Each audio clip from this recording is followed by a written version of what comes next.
What does Palantir mean when they say they want to become the sixth prime for the US government, which is the first software prime? This is a really interesting idea. This is a really interesting concept. We're going to dive right into it. Let's go over to dailypalantir.com. This is the website I run where I just did an article about this. What does Palantir mean by becoming the first software prime? Now, before we get into this, when Palantir talked about this, and by the way, this is the picture they showed on their recent earnings presentation, our ambition becoming a sixth prime, the first software prime. Now, Palantir works with the U.S. federal government. Palantir has a very, very intimate relationship with the U.S. federal government. The CIA subsidized Palantir in its early development by giving them billions of dollars to actually be able to build the products that they're building in the data analytics space. So they have a relationship with the government. They've obviously done a lot of governmental contracts. They won $43 million from the Space Systems Command. They got $160 million from the Army Vantage. They sued the Army and they won based on the grounds that the Army has to pick the best vendor, and they won, and the Army had to pick them. And they also got a $90 million contract from the HHS. They got an $89 million contract from the Nuclear Administration of Safety. So they get contracts from the federal government. They just get deals. What does a software prime mean, though? And what is a prime? So in this article, it sort of talks about what the nature of a prime is. Palantir reinforced the quote that COO Shyam Sankar explained at the February Morgan Stanley Technology Conference, becoming the sixth prime for the U.S. government. Now, Shyam Sankar explicitly was like, that is our ambition. We want to become the prime for the government. Well, what does it mean? So I went on the government website and it said, prime contractors work directly with the government. They manage any subcontracts and are responsible for ensuring that the work is completed as defined in the contract. Another website explains, a DoD prime contractor is different from a regular prime contractor. The simple answer is that the former is a prime contractor dedicated in serving the Department of Defense, while the latter is more open to entering contracts with other federal agencies. Large prime contractors usually dominate this industry. So we'll get back into the article in a second, but a prime contractor that works with the federal government or the Department of Defense is basically the first option that the government goes to when they're trying to get things done. So some current contractors that exist, there are 5 main ones, and hardware is the basis for a lot of those main ones, meaning they're not pure software technologies like a company like Palantir. They're more hardware companies. So Raytheon Technologies, Lockheed Martin, these are the types of companies that can build hardware immediately for the US government to use, whether it's in warfare or mission critical situations or wherever the government may need. They need a helicopter immediately because of this. Boom, boom, boom. You take, a couple of weeks, boom, you got a helicopter. It is a hardware prime. These hardware primes essentially have a blank check from the government. The government's like, look, we need this. We're going to get it from you. You are our official contractor that we want to get this from. We don't want it from anyone else. Here's our money. Take it. Go get this done.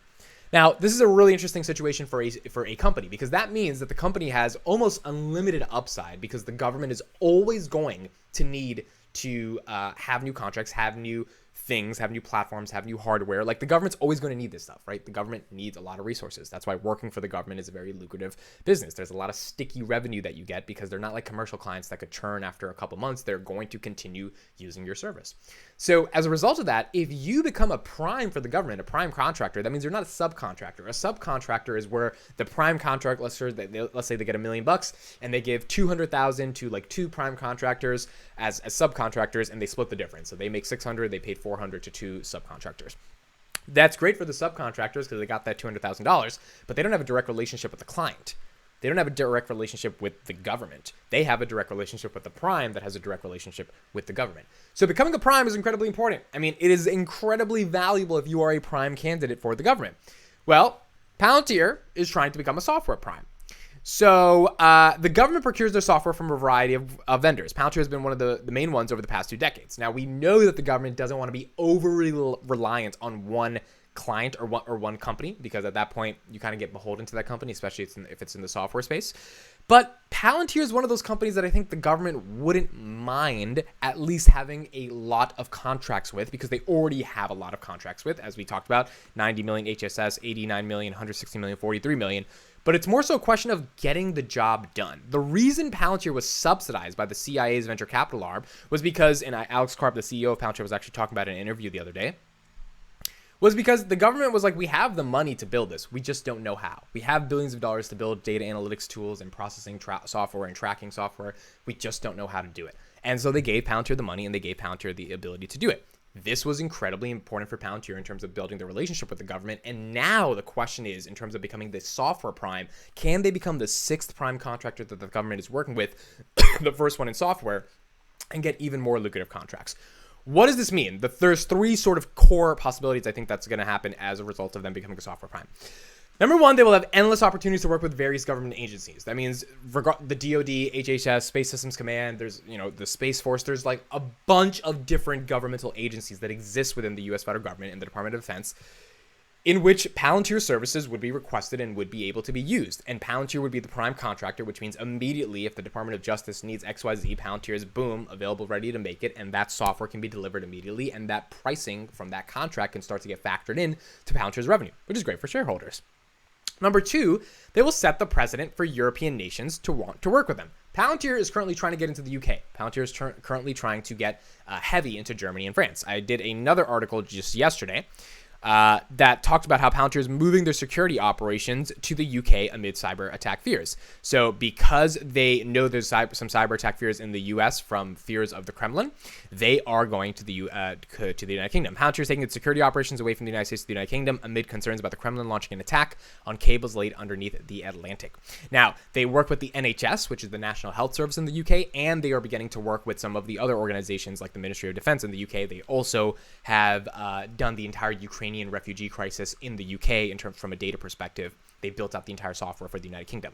So if Palantir is able to penetrate into Europe, there is massive, massive opportunities. Palantir estimates the governmental TAM to be about $56 billion, total addressable market. If they're a prime contractor for the US federal government, the most, biggest, most amazing country in the world, if they can become the prime contractor for some of these other European nations, that's a lot of revenue coming in. And how did they become the prime contractor for like the UK or Germany or France?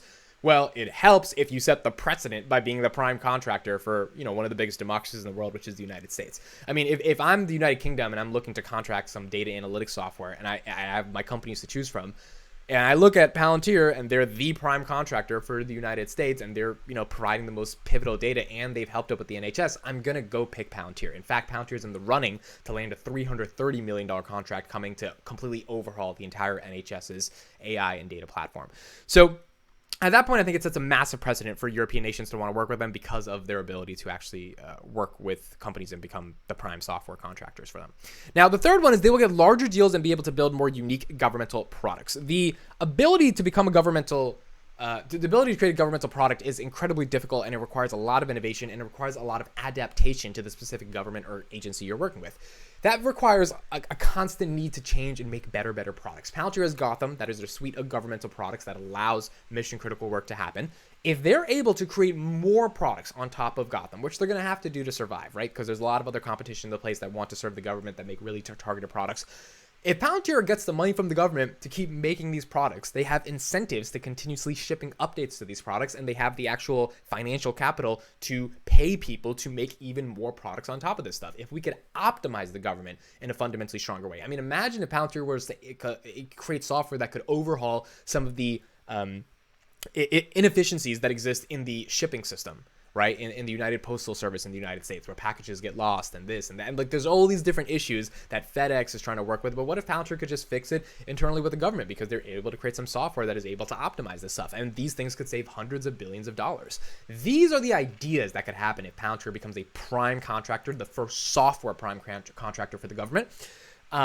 So I think the opportunities are endless, but the question is how they get there. Now, what I do want to underline is that unlike Amazon, this Prime delivery, and this is I had to kind of say this, this Prime delivery will not take 2 days. It is very, very difficult. Some people say near impossible to become a prime contractor with the DoD. I mean, there is a lot of networking. There's a lot of political stuff. Now, Palantir did secure its federal advisory board. They did this about a month ago where they hired a board of people that are going to serve on Palantir, basically as like a consulting arm for Palantir to ask for advice when it comes to creating products for the government. And it has some very decorated veterans that are on that board. That's more lobbying to make sure, hey, we're doing a really good job. We have these people, they're giving us advice. You should probably pick us. The question is, can they get the government to really trust them to become that software prime? Because the government has never had a software prime before. The government has only 5 primes. So they're very selective to ultimately pick companies. If Palantir is able to convince them, hey, we're the ones to do the job, and you should probably roll with us over the other companies because the other companies aren't going to do as good of a job as us, then I think they have a chance to win. But ultimately, we will see what happens. Thank you guys so much for watching. Let me know your thoughts on what Palantir's ambitions are to become the first software prime and what that means for you. Looking forward to read the comments. I'll see you in the next one.